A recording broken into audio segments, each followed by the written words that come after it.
Assalamualaikum warahmatullahi wabarakatuh. Nama saya Bini Cugo Tunggul Wijanarka dari kelas 12 IPA 4 absen 1. Pada kesempatan video kali ini saya akan mempraktekkan ujian praktek fisika tentang motor listrik di mana memanfaatkan gaya magnet. Tanpa berlama-lama langsung saja kita simak video berikut ini. Oke, yang pertama adalah alat dan bahannya. Pertama di sini ada kardus, ya kardus. Kardusnya di sini buat penampangnya doang ya, supaya si paperclip itu bisa lurus tegak gitu. Terus paperclip, nih paperclip. Mana lagi ya? Ini paperclip. Terus yang pasti adalah magnet. Magnetnya juga kalau bisa magnetnya yang memiliki medan magnetnya yang besar, jangan magnet kulkas karena terlalu kecil medan magnet. Terus kemudian ada baterainya bisa apa aja sih sebenarnya. Kalau baterai kecil mungkin bisa pakai 2 terus disusun seri juga bisa. Terus ada ini kabel tembaga. Terus yang pasti ada kabel. Sebenarnya harus pakai kabel jepit buaya, tapi karena nggak ada jadi bisa pakai ini aja, nggak apa-apa. Oke, terus mungkin gunting dan lain-lain. Ya mungkin itu aja untuk alat dan bahannya. Oh iya, paperclipnya harus 2 juga ya, buat kita nyambungin kumparannya. Oke, selanjutnya adalah cara kerjanya. Kita lanjut.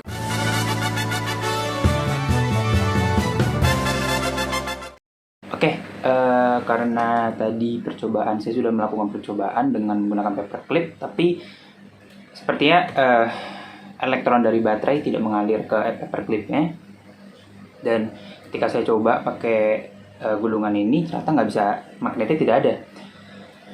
Jadi saya melakukan percobaan, saya akalin dengan menggunakan kabel. Jadi kabelnya ini saya potong. Sini saya tunjukkan, bentar. Jadi kabel ininya saya potong, terus saya dirikan dengan tusuk gigi. Di sini ada tusuk gigi. Oke. Lalu dari kabelnya ini saya lilitkan dengan kabel yang ini. Saya lilitkan dengan baterai. Di sini ada baterai. Nah, karena saya tidak ada kabel penjepit buaya, makanya tadi saya tidak bisa pakai paperclip-nya. Jadi ya saya akalin dengan memakai kabel. Terus saya lilit kabel ininya, sehingga ntar elektron dari baterai bisa mengalir ke pengait ini. Nah setelah itu tadi saya belum sempat untuk videoin kumparannya. Jadi tadi kumparannya dililit dulu berbentuk lingkaran memakai spidol ini.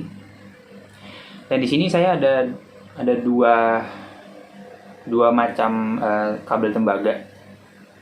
Ada yang tipis, yaitu ukuran 0,5, kalau nggak salah 0,5 mm, dan satu lagi 1 mm. Yang ini 1 mm, dan yang dua ini yang 0,5 mm. Nah, terus saya ngebuat 4 indikator. Pertama yang tembaga dengan ketebalan 1 mm dengan lilitan sebanyak 6 kali lilitan maksudnya. Terus yang kedua adalah yang ketebalannya sama, yaitu 1 mm dengan lilitan berjumlah 3. Ini yang indikator keduanya. Terus indikator yang ketiga yaitu yang ketebalannya 0,5 mm dengan jumlah lilitan sebanyak 10. Yang ini 10 ya, kalau 10. Terus yang ini sama 0,5 mm dengan jumlah lilitannya 5. Nah, terus di bagian pinggir sininya juga saya kerik, tapi hanya sebagian, jadi hanya sisi ini aja nih, ini sama ini doang nih. Sisi ininya enggak. Nanti ada di bagian penjelasan akan saya jelaskan mengapa harus dikirikan sebagian saja. Oke, lalu kita masuk ke percobaannya. Oke, sebentar. Kita pakai indikator pertama dulu ya, yang jumlah lilitannya banyak. Ini ada 6 dengan ketebalan 1 mm. Lalu kita taruh sini.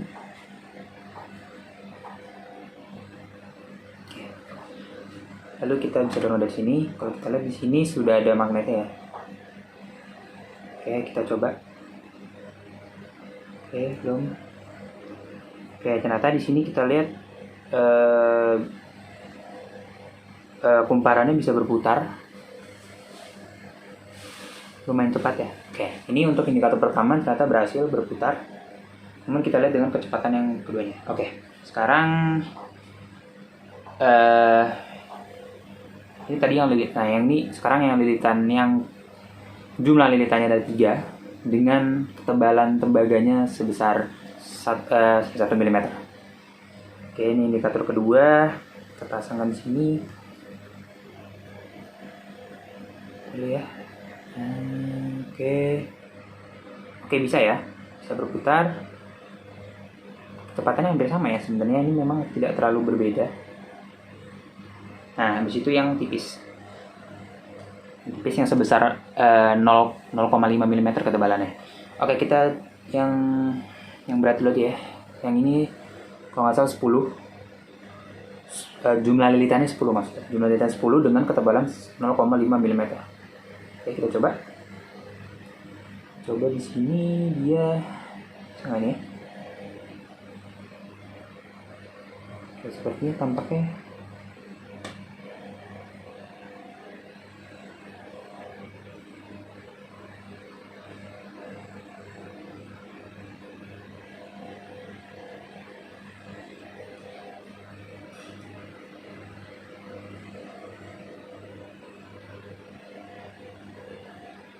oke, kita lihat di sini.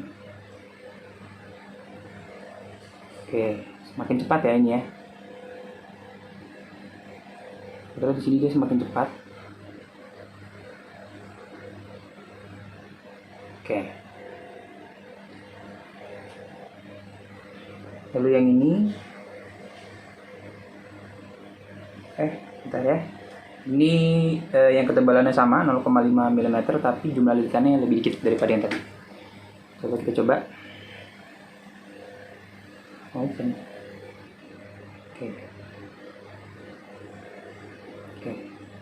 Nah, ini tanpa digerakin dia udah bisa muter sendiri kumparannya. Nah, itu antara ada penyebabnya kenapa. Oke, jadi sebenarnya semuanya berhasil. Nah, itu penyebabnya karena memang ini tadi dikerik ya. Kalau nggak dikerik mungkin nggak akan berhasil. Oke, mungkin itu saja.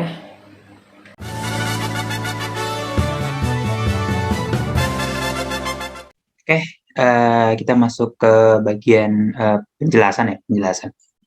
Oke, di sini ada beberapa pertanyaan dan 6 pertanyaan. Pertama adalah bagaimana perbedaan kondisi jumlah lilitan 1 dan 2.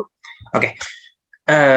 Sebelumnya mungkin mohon maaf buat Bu Ajeng, mungkin karena saya memakai kabel tembaga yang sebelumnya, yang praktek sebelumnya, jadi mungkin agak kurang gitu kabelnya. Nah, jadi saya pakai 5 lilitan sama 10 lilitan. Terus saya tambahin sama yang kabel tembaga lainnya yang tebalnya beda. Jadi yang 5 lilitan sama 10 lilitan itu untuk tebal 0,5 mm. Terus saya tambahin lagi satu lagi tebal, jumlah lilitannya 3 sama 6 kalau nggak salah. Itu satu tebal tembaganya itu 1 mm, jadi lebih tebal gitu. Jadi mohon maaf.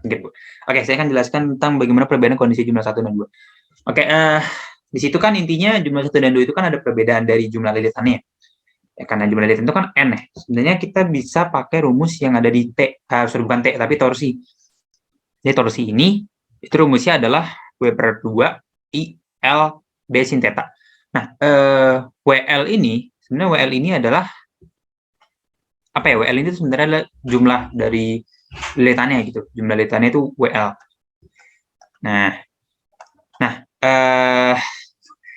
WL itu tuh jumlah lilitan. Ini kenapa dia WL? Karena mungkin di gambar ini ya, misalnya di gambar ini tuh dia jumlah lilitannya cuma 1, makanya dia pakainya WL bukan pakai N.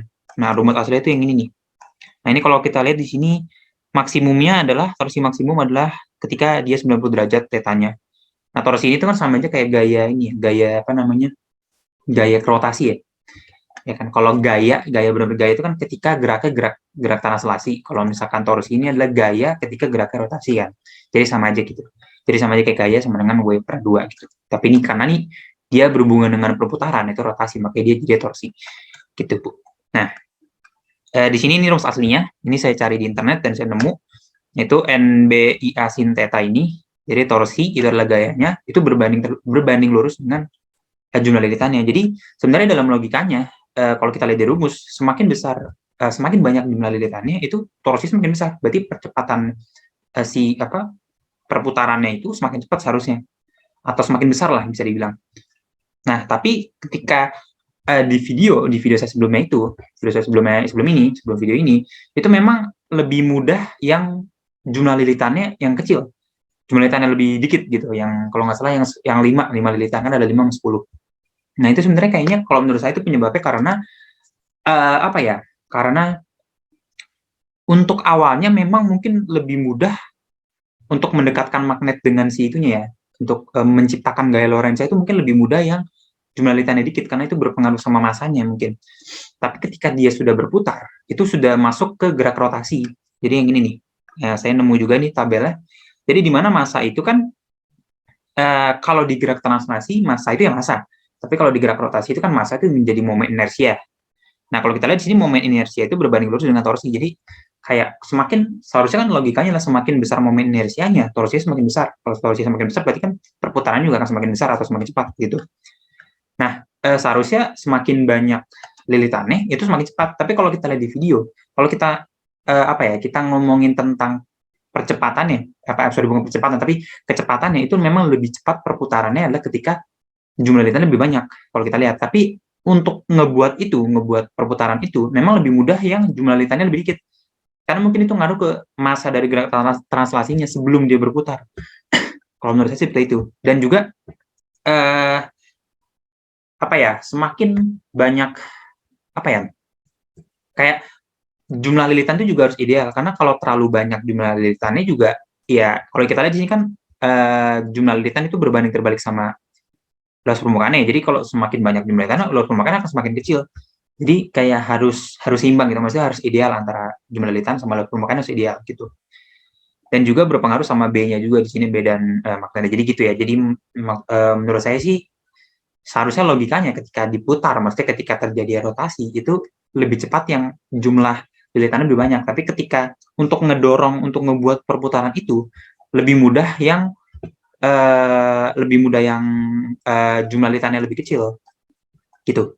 Nah, itu untuk yang pertanyaan pertama. Nah, kemudian ada pertanyaan kedua, itu prinsip kerja motor listrik sederhana. Oke, ini nyambung sama yang ini ya, kalau nggak salah pertanyaan ketiga. Oke, ini saya langsung jelasin dua-duanya, nomor 2 sama 3. Oke, prinsipnya pertama menggunakan yang pasti gaya Lorentz atau ya magnet ya maksudnya ya. Jadi ini saya juga ada dapat gambarnya, yaitu yang ini. Ini juga ada. Ya, oke.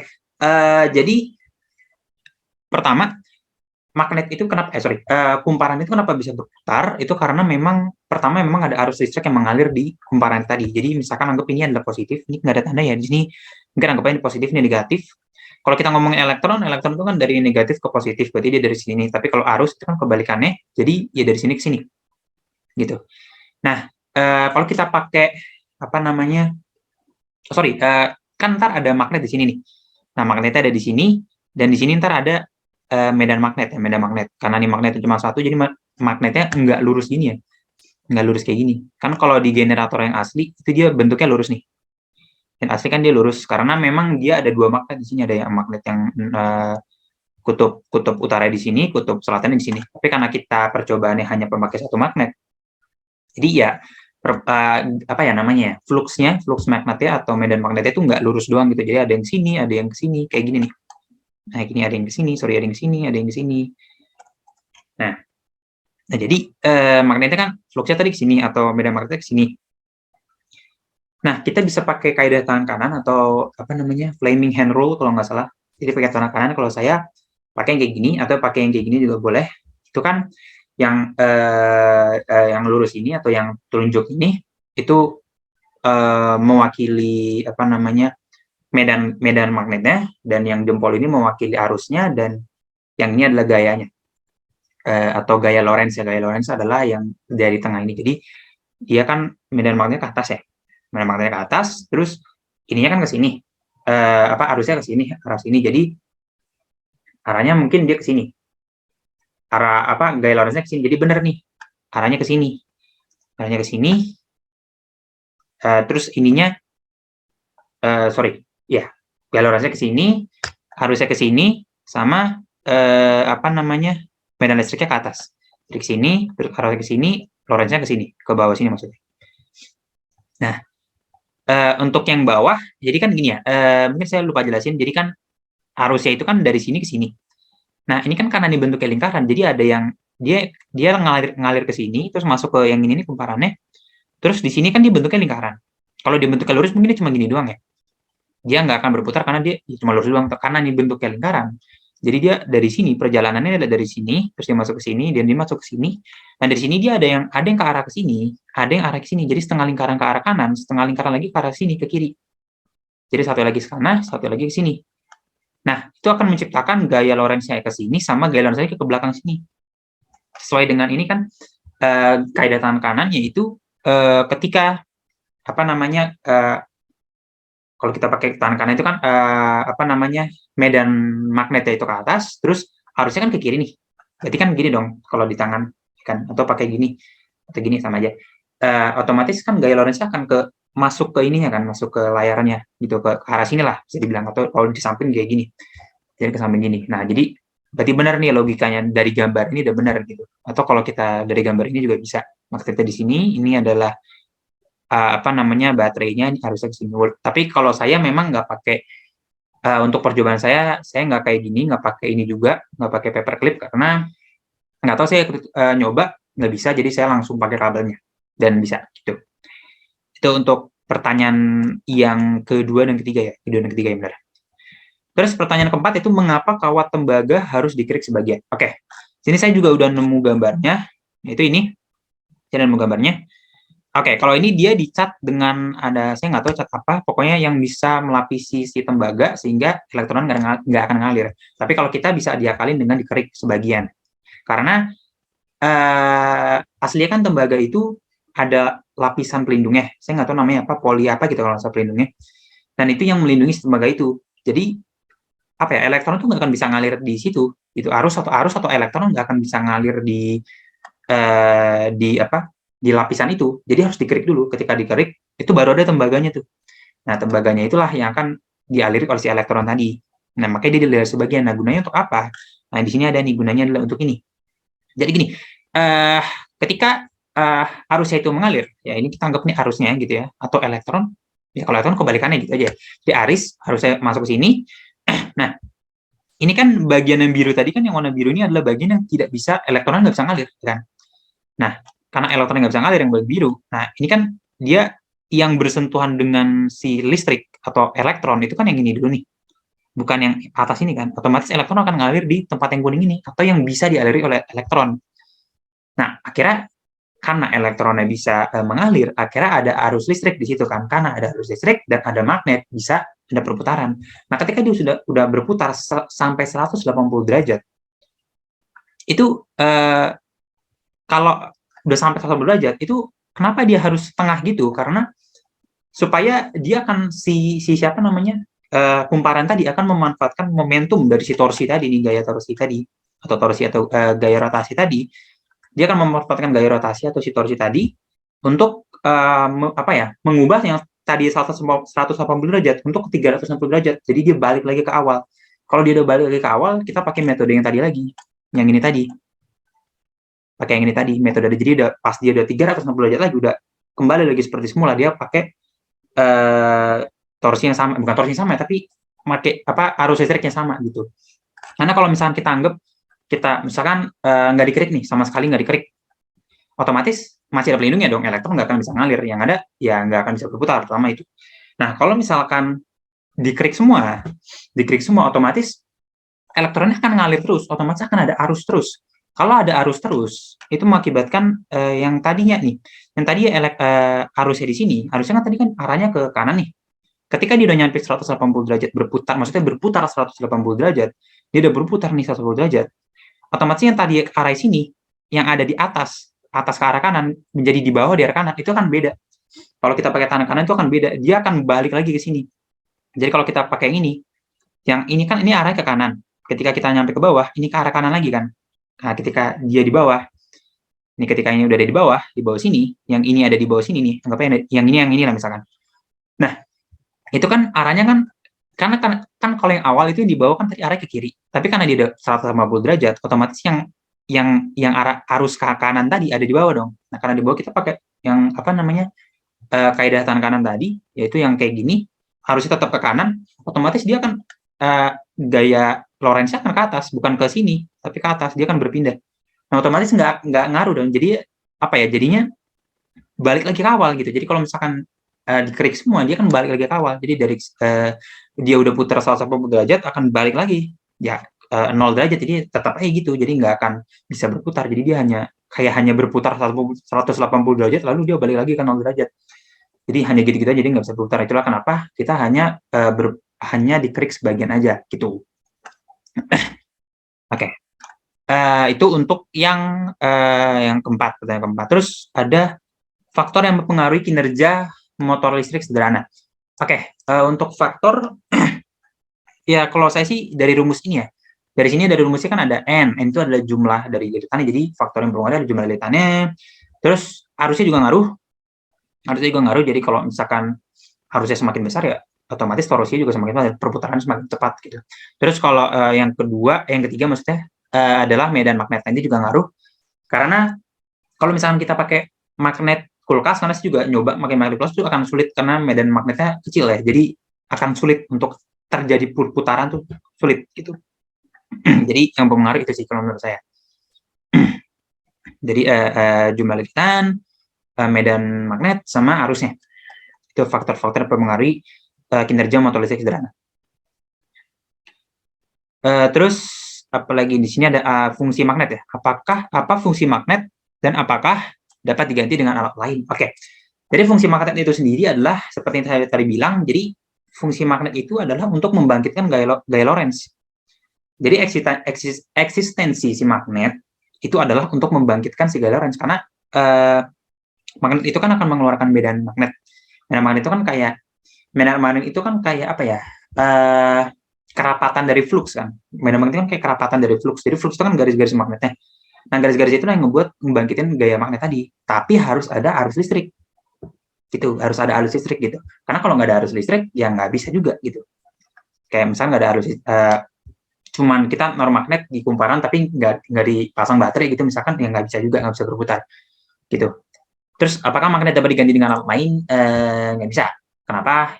Ya nggak bisa, harus ada medan magnetnya gitu. Kecuali memang ada alat lain yang memang punya medan magnet mungkin bisa, tapi kayaknya nggak ada ya. Kayak misalnya kita naruh bakwan gitu nggak bisa karena nggak ada medan magnetnya. Kecuali ada alat yang memang ada medan magnetnya gitu. Dan mungkin kalau kesimpulannya arus listrik itu sebenarnya bisa membangkitkan medan magnet, bisa membangkitkan gaya listrik. Bukan gaya listrik, tapi gaya Lorentz kalau misalkan ada medan magnet. Itu sih kesimpulannya. Jadi arus itu sebenarnya bisa ada magnetnya juga, tapi harus ada magnetnya juga sebelumnya gitu. Maksudnya harus ada medan magnet yang membantu supaya ada gaya Lorentz ya. Itu sih kalau menurut saya kesimpulannya dari percobaan ini. Ya mungkin itu aja. Kurang lebihnya mohon maaf kalau memang ada salah, tolong dimaafkan. Sekali lagi saya mohon maaf karena kekurangan kabel tembaga. Jadi saya tadi akalin dengan ya 5 lilitan sama 10 lilitan aja gitu. Ya, dan juga tadi saya nggak punya kabel penjepit buaya, jadi saya akalin sendiri pakai kabel gitu. Kayak jadi saya mohon maaf sekali. Terus ya udah mungkin itu aja. Terima kasih yang udah nonton. Assalamualaikum warahmatullahi wabarakatuh.